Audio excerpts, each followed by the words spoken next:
ze hebben de ruimte. Ze hebben hier de ruimte. Oh, mooi hoe die twee van jou dan weer reageren. Alleen al op het feit dat de auto's daar komen.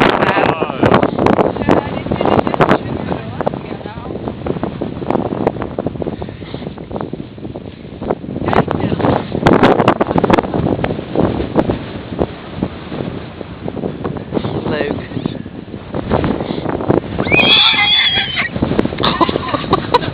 Je denkt.